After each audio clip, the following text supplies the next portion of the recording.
Ainda existem pessoas que confundem as várias formas de fascismo com a esquerda, devido à falta de compreensão sobre alguns termos e também pelo fato do próprio Mussolini ter se declarado socialista um dia.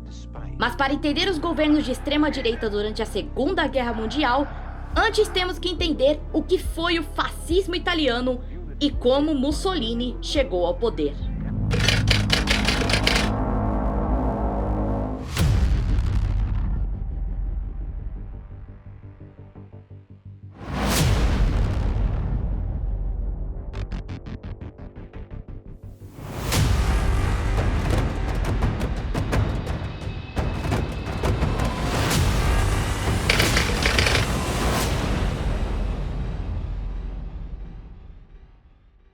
Nascido em julho de 1883 em uma pequena cidade ao sul da Itália, Benito Mussolini cresceu com histórias de nacionalismo e heroísmo políticos do seu pai marxista. Na juventude, se mudou para a Suíça e se declarou socialista, e ao voltar para a Itália, se estabeleceu como jornalista marxista, escrevendo para o jornal Avanti.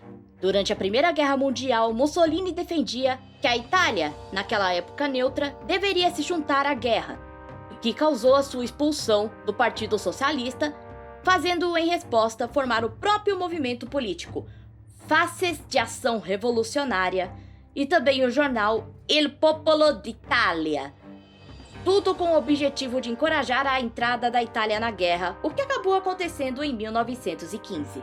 Na Roma Antiga, o termo faxe se referia a uma arma em forma de um feixe de varas de madeira, usado pelas autoridades para punir malfeitores.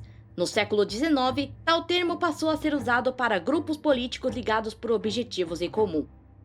Mussolini estava cada vez mais convencido de que a sociedade deveria se organizar em torno de uma forte identidade nacional, e um ditador impiedoso e enérgico poderia fazer uma espécie de limpeza na Itália. No fim da Primeira Guerra, muitos italianos se sentiram insatisfeitos com o Tratado de Versalhes, o que favorecia o crescimento do fascismo. Em 1919, Mussolini fundou o grupo paramilitar Fasces Italianos de Combate, com o intuito de mobilizar os veteranos que supostamente poderiam devolver a glória ao país. No mesmo ano, ele sofreu uma grande derrota nas urnas, com apenas 2.420 votos, enquanto o Partido Socialista recebeu 1,8 milhão. Essa derrota o levou a tentar alianças com outros grupos que eram contra os socialistas, como industriais, empresários que não queriam greves e proprietários rurais que queriam manter suas terrinhas.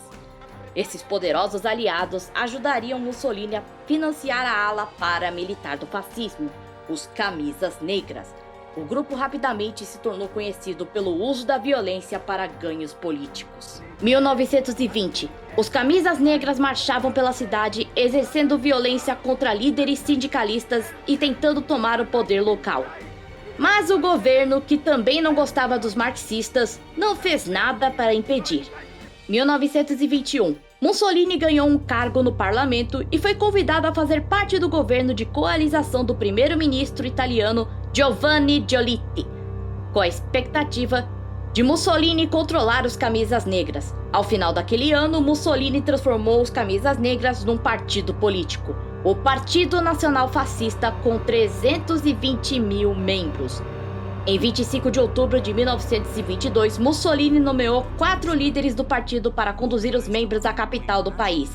Batalhões se reuniram fora de Roma e ameaçaram marchar sobre a capital e assumir o controle caso o rei Victor Emanuel não nomeasse Benito Mussolini como o primeiro-ministro. Enquanto o líder continuava em Milão, os partidários tomavam prédios governamentais nas cidades por onde passavam em direção a Roma. Diante disso, o então primeiro-ministro Luiz de Facta tentou impor lei marcial, mas o rei se recusou a assinar a ordem e, em protesto, Facta renunciou ao cargo em 28 de outubro.